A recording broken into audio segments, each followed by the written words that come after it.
দিয়ে তারা ওড়ে। তারা তাদের দিকে খেয়াল করে দেখবেন একবারও তারা পাখা ঝাপটা দেন।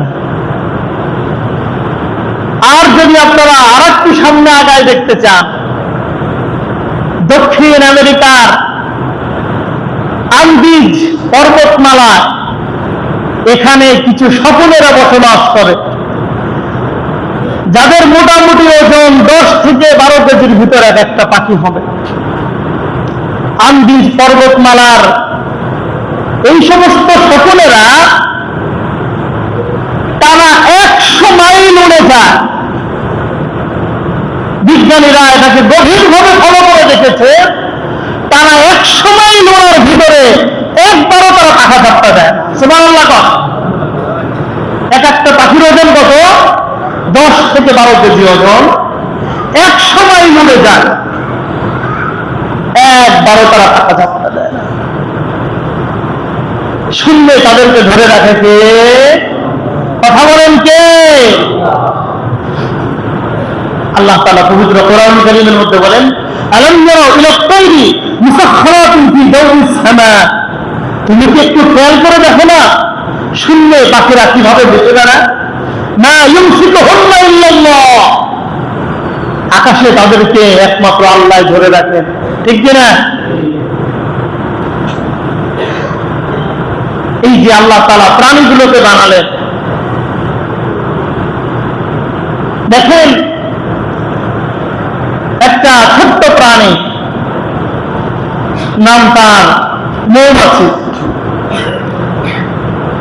খুব ছোট একটা পোকা যে উড়ে বেড়ায়।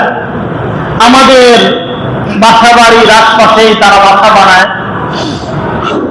গাছগাছালি, পাহাড়ে, ঘরের কোনায় তারা বাসা বানায়। এই যে গাছগাছালি, পাহাড়ে,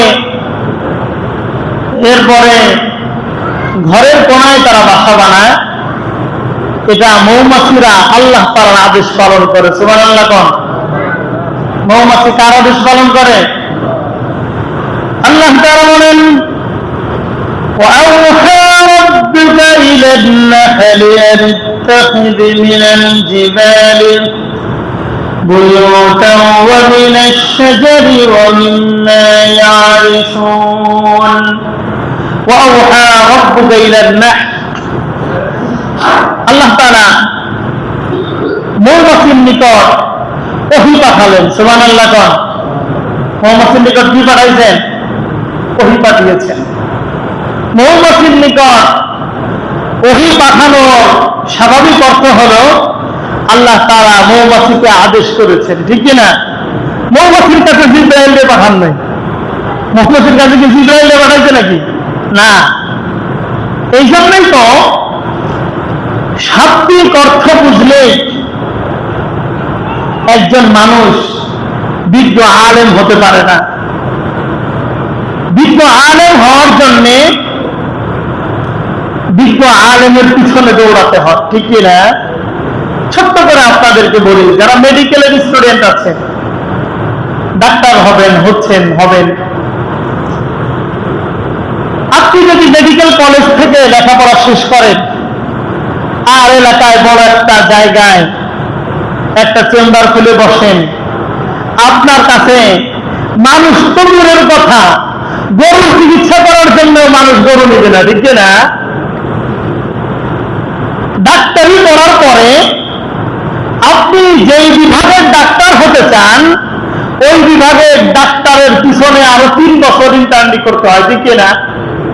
তার খাতা কলম আগায় দিতে হয়, তার রোগী আসতে পারে পরীক্ষা নিরীক্ষার কাজে সহযোগিতা করতে হয়, অপারেশনের সময় সেটাকে প্র্যাকটিক্যালে দেখতে হয়। একটা সময় ডাক্তার তাকে যখন বলে এখন তুমি ডাক্তারি করতে পারবা, তখন থেকে আপনি ডাক্তারি করলে আপনার ডাক্তারিতে মানুষ ভালো হবে, ঠিক না?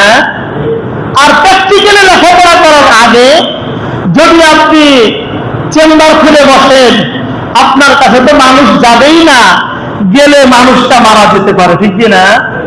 ঠিক তদ্রুপ